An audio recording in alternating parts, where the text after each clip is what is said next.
gusta Chile, me gustas tú.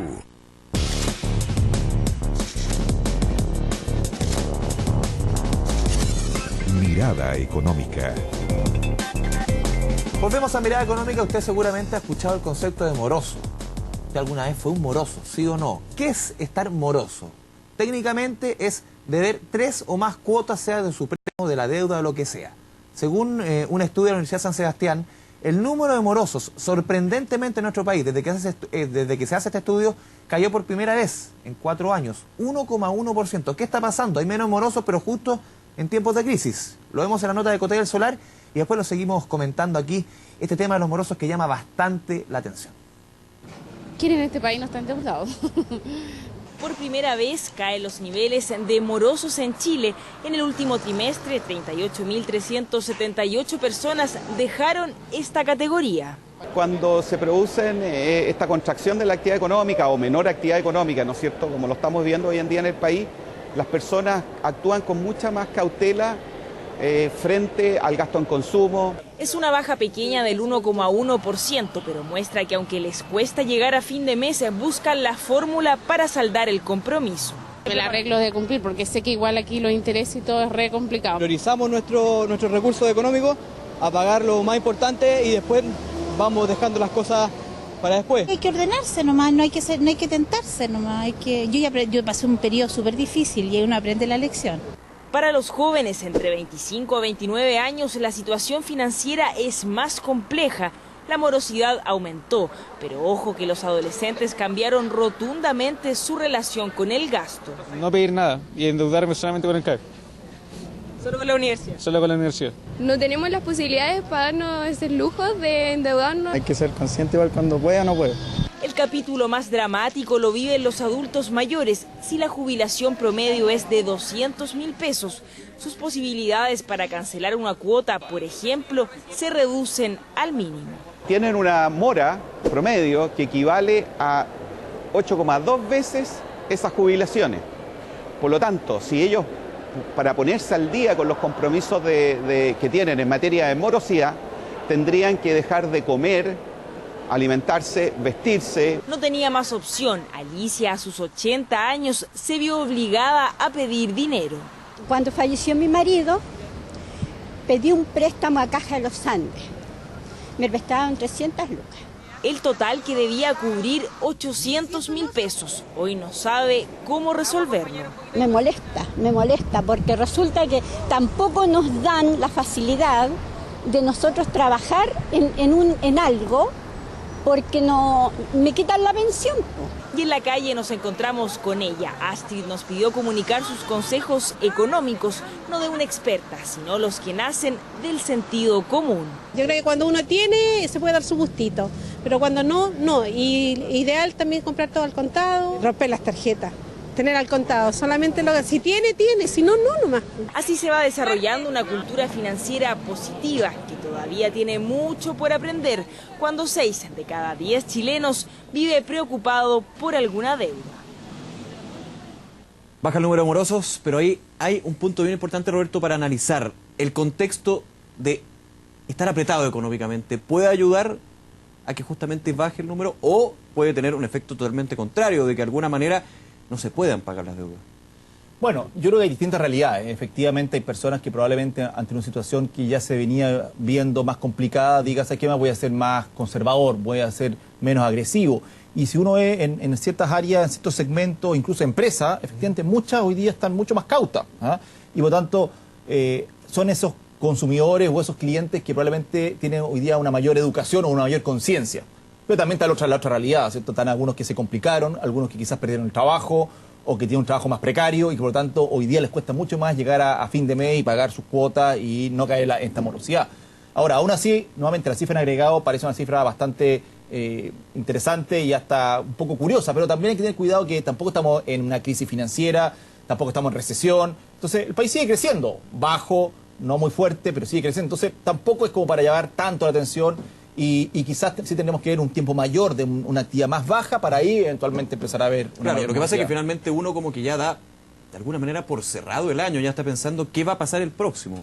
en términos del trabajo, en términos Ese de la será tu inflación. caso, yo tengo que llegar a fin de año todavía, por lo No, menos. pero Todavía a fin de mes y después hasta fin de año. O sea, vamos, pero vamos llegando con las uñas. Pero vamos a llegar, vamos Ya, a llegar. Yo ya. estoy pensando optimista dentro de que qué va a pasar el próximo año. ¿Cómo llego al primer semestre del 2016 si a mí me están diciendo, ok, vamos a crecer muy poco y la inflación está alta?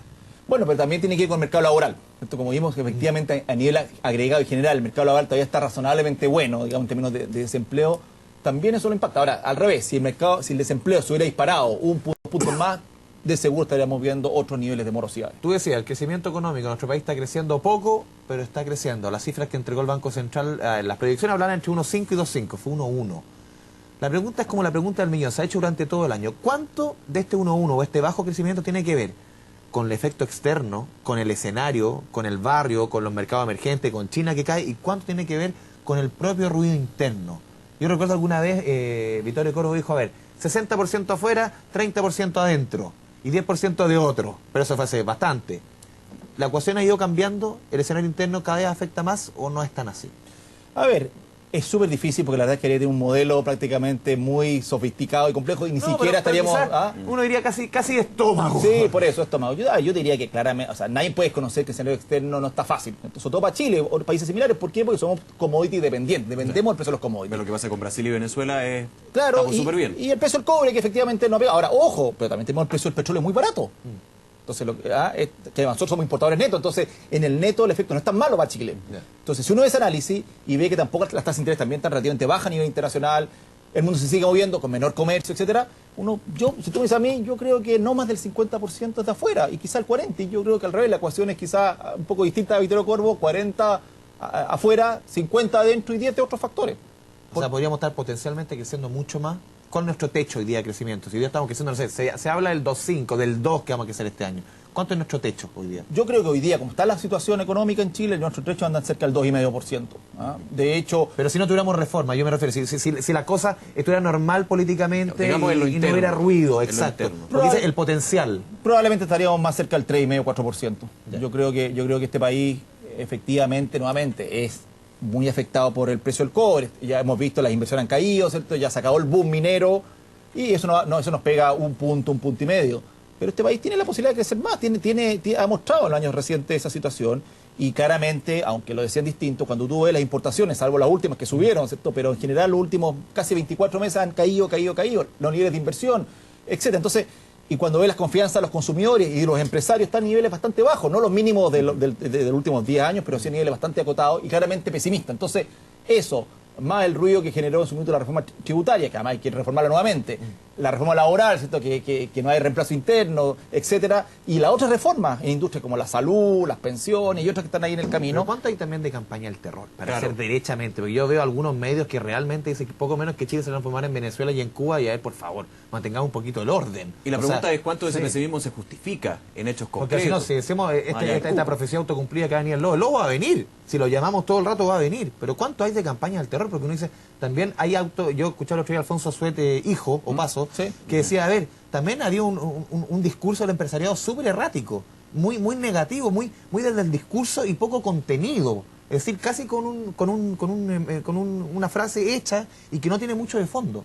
A ver, yo lo veo principalmente me toca ver ahí mucho empresario, mucho ejecutivo, y en general la gente está poco optimista, está preocupada con temas, por ejemplo, la reforma laboral, y no por un tema ideológico, sino, mira, en mi empresa tengo tantos empleados, empresa pyme, por ejemplo, si se sindicalizan, me van a pedir más salario, me va a complicar la vida, voy a tener que hacer ajustes. Entonces, yo diría que, a ver, como siempre, hay gente que puede ser sensacionalista y que tiene un discurso, como dice usted, del terror, y que lo dice casi como pone el cassette y listo, y quizás está muy ideologizado.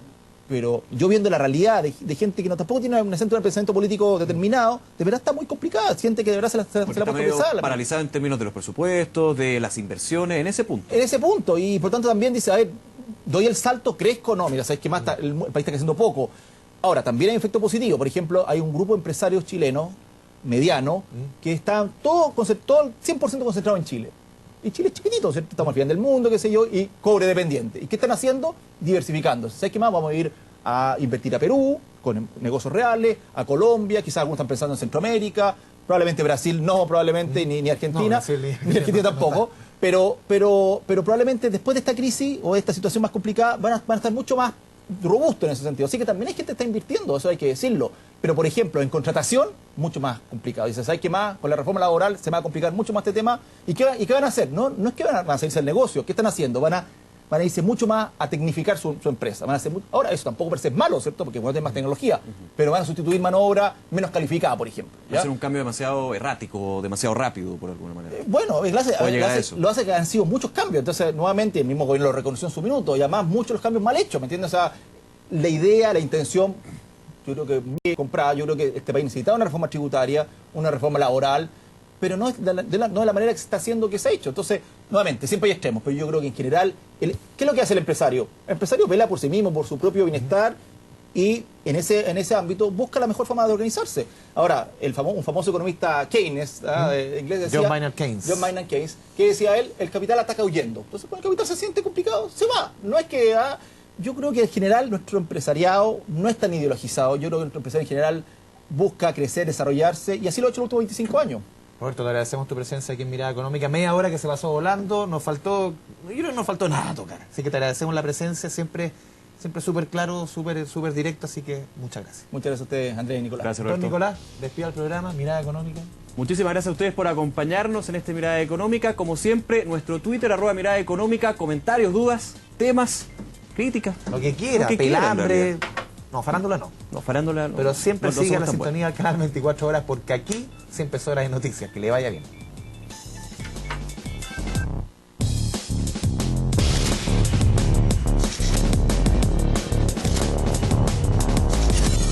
Mirada Económica.